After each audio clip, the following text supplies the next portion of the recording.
Today we are showing our new Audi test platform for the mild hybrid alternator and 48 volt battery and DCDC. So what we want to show today is how to use this platform in two different use cases.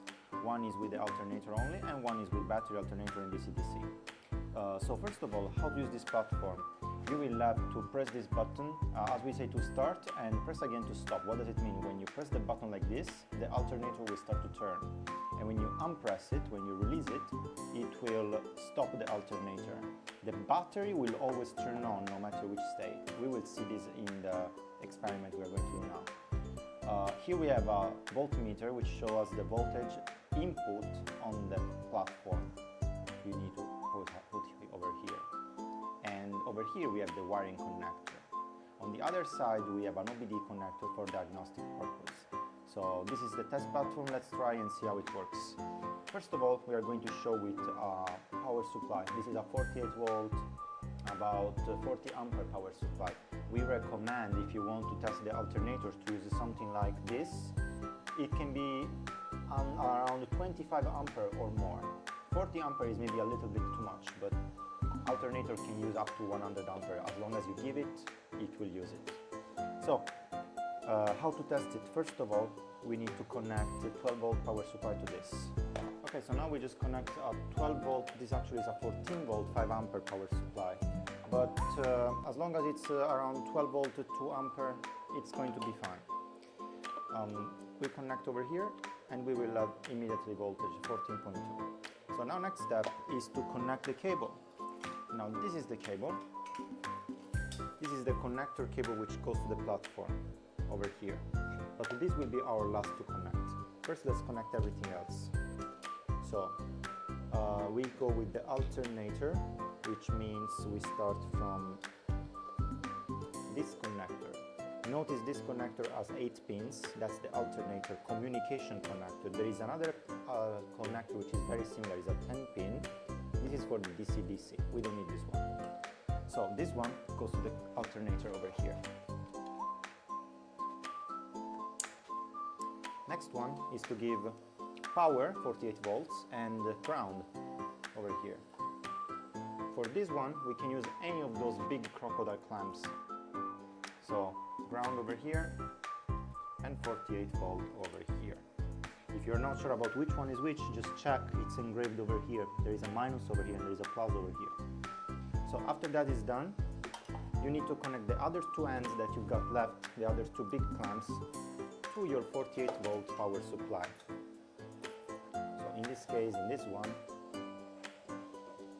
you have one here and one here.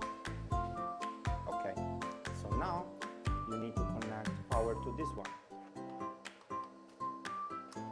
Okay, so now everything is connected, and as you see from this voltmeter, we have 48.6 volt to our alternator. In this moment, it's not doing anything. We can see from over here. If we want it to start running, all we have to do is to press this button. So when we press this button, it will start to turn. Let's see.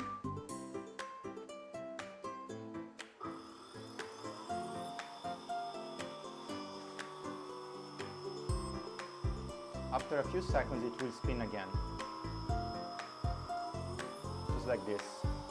Please notice every time it spins, you will see a change of voltage over here. That's because the alternator needs a lot of power, more than the power supply actually has. The better the power supply, the smaller the difference you will see over here every time it spins. On the other hand, if you want the alternator to stop, you should press this button again. Here you will see the opposite. The voltage increases because the alternator is sending back the power to the power supply. However, because the power supply cannot store this energy, it will just take a little bit and it will slow down slower than it should. 51.2 volts. But as you see, it's already slowing down. So what can we do next is to connect the OBD socket to make a diagnostic of the alternator.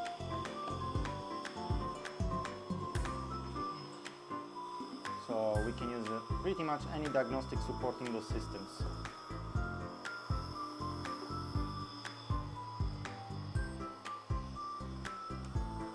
Connect OBD cable. Here we have power. So now we are going to test diagnostic of those three modules: battery, DCDC, and alternator through the platform.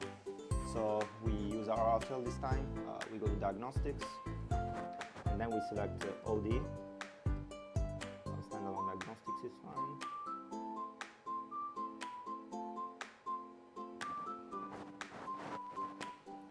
We can do system tests, or we can more easily go to simply the correct car model, which will be for us Audi A8. Yeah. 2018 is fine. Okay.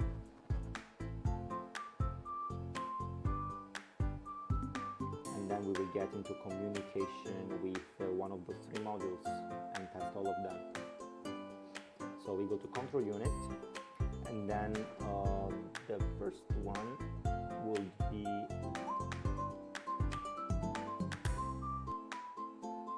the alternator. Let's do starter generator, this CC address. And now we are getting in and we can read the ECU information. So very important, software version 0527, this means it requires an update. As a long time ago there was already a 0529, now I'm not sure what update there is for this part number, but for sure it's outdated. It requires update in order to be more less up a smaller risk of breaking down that fast, because anyway eventually they all break down.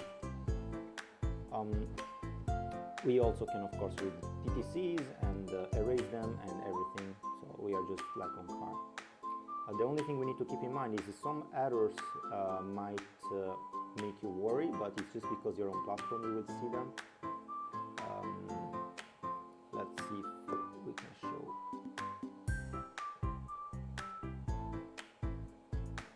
If the alternator is in condition, you might have some communication errors. This is not a problem. You may also have a B error, which is kind of a big issue, but if it's a 200096 or 97, depending on the issue, if the alternator can turn, it will appear. For example, let's try to start it.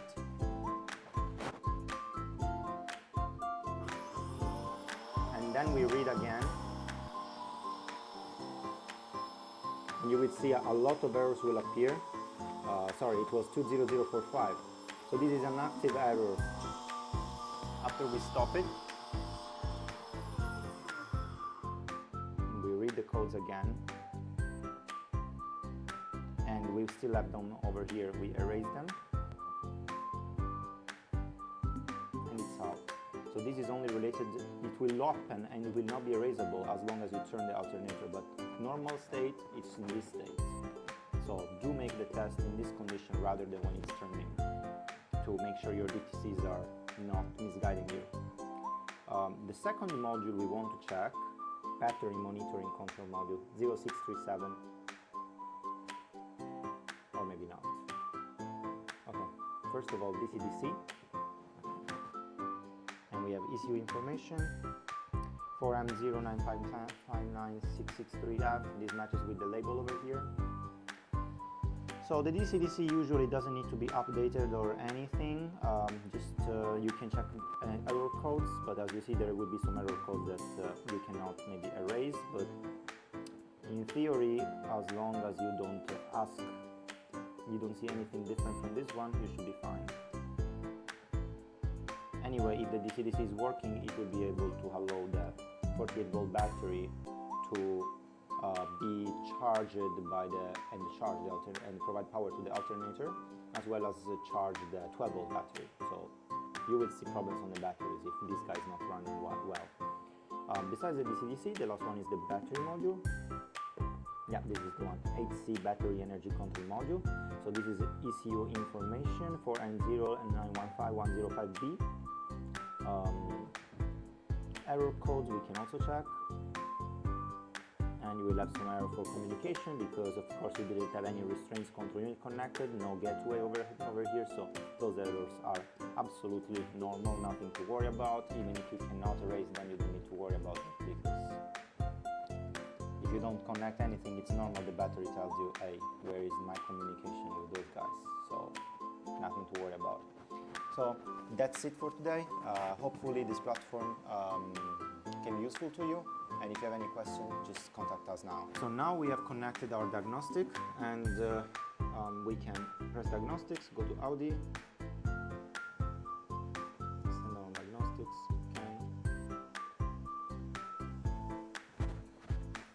The easiest option for this one is to go to manual selection, at least for us, that's the easiest one. Audi A8 2018, that always works out for us. Systems data loading, then we need to select the module of the alternator, which is the CC address, that starter generator. So control unit, and then we get to CC, which is starter generator. We are in now. Yeah, and we can check trouble codes or check the identification. About those error codes, later on when we test all the modules together, we will explain better what to worry about and what not to worry about. But anyway, we have communication. So now we will focus on connecting also the other two modules. Okay, so that after the test is done, what we can do now is to test the same platform, but without this power supply. So we are going to disconnect the power. And as you see now, we have almost no power anymore left. So after we do that, we keep the alternator connected. We don't keep the alternator connected, we disconnect also. And instead we will connect the battery over here and the DCDC. We need both of those modules to be able to make the battery wake up. The battery alone cannot wake up. You will always need DCDC to be connected to the platform as well as the battery in order for the battery to be tested and woken up. DCDC can be tested alone. So what we are going to do now is to connect the battery. This is the battery connector for communication. We will connect over here, just next to the ground connection. Okay, and then next step will be to connect our terminals. So this is the ground terminal, just next to the connector of the communication. And then on the other side, we have a positive terminal. And in this moment, if you notice over here, we have nothing because the battery is not working, is not awake yet. So we will have to connect our DCDC. Now the DCDC has the most amount of connection of all those modules. We have those two, 12 volts, which goes over here. It's written, it's engraved, so you cannot get it wrong. A ground, which is over here, it's also written GND. 48 volt, this is a positive 48 volt cable, which is also easy to find because it's the only one pin connector you have. This one, it's going to match over here. And the last one is the communication connector of the DCDC, which, as we said before, looks like the alternator one, but it's 10 pins instead of 8. The other one will not fit anyway, so it's not a big deal. You must get it right, otherwise it will not connect. And as you see, after we connect this connector, we have 47.6 volts. If we press this button, it will still give power. If we don't press it, it also will give power. This always happens no matter what you do. If you disconnect the 12 volts, the battery will keep giving power for a while because the message has already been sent from the DCDC. But if you disconnect, so you restart the battery,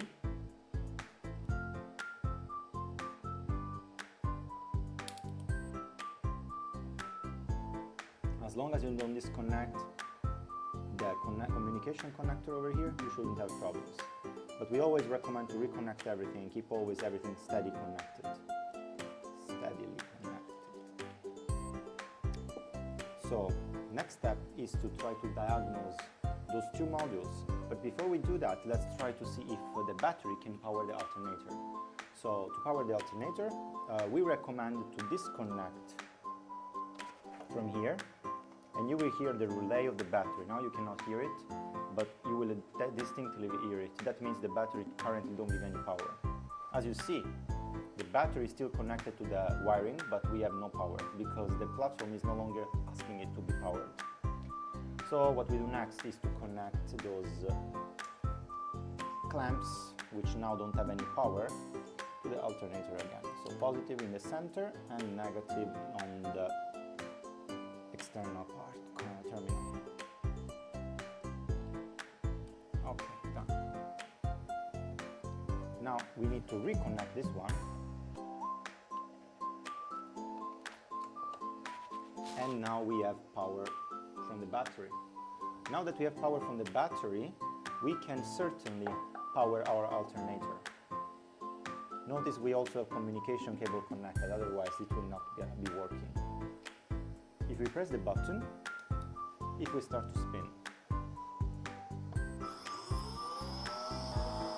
So now the alternator is turning, but the most important thing is the battery is much more effective to stop the alternator because it can absorb the current.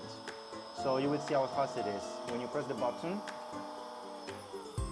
it just recharges the battery and it stops immediately. This is the most right way to test the alternator because we are simulating a real car. In a real car, the battery can take the power all at once, which means the alternator can stop much more fast.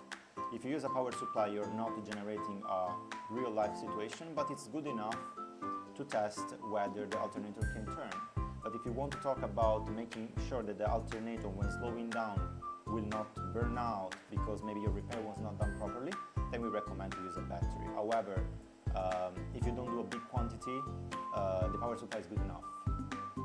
So, next step will be to diagnose all those three modules like this, and then we will have shown everything about this platform.